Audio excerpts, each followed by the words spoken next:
जय शिवराय मित्रांनो, स्वागत आहे तुमचं आपल्या नवीन व्हिडिओमध्ये। तर मित्रांनो, आज मौजे आंबेरी येथे भव्य दिव्य ओपन बैलगाडा शर्यतीचे मैदान पार पडत आहे। मित्रांनो, आजच्या मौजे आंबेरी मैदानामध्ये आपल्या सर्वांचा लाडका मोहिल शेठ ढुमा यांचा बकासूर सुद्धा आला आहे। मित्रांनो, गट क्रमांक 27 मध्ये तास क्रमांक 6 मधून मोहिल शेठ ढुमा यांच्या बकासूरने व करसुंडीकरांच्या बब्याने सुंदररित्या गटाला सुट्टा निकाल घेत गाडी सेमीसाठी पात्र केली आहे। तर मित्रांनो, आज बकासूरच्या व बब्याच्या गाडीला खूप जबरदस्तरित्या गॅस लागला आहे। तर मित्रांनो, नक्कीच सेमीला देखील गाडी खूप जबरदस्तरित्या पाळणार यात काही शंकाच नाही।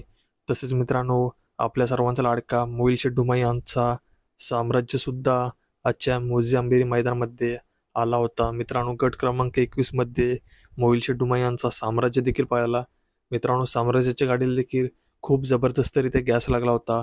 पण मित्रांनो, आजच्या आंबेरी मैदानामध्ये गट क्रमांक 21 मध्ये आपल्या सर्वांच्या लाडक्या साम्राज्याची गाडी 2 नंबरला उतरली आहे। तर मित्रांनो, गट क्रमांक 21 मध्ये साम्राज्याला थोडक्यासाठी पराभव स्वीकारावा लागला आहे। तर मित्रांनो, अपडेट आवडली असेल तर व्हिडिओ लाईक करा आणि चॅनलवर नवीन असाल तर चॅनलला सबस्क्राईब करून घ्या, कारण असेच नवनवीन अपडेट आपण तुमच्यासाठी घेऊन येणार आहोत।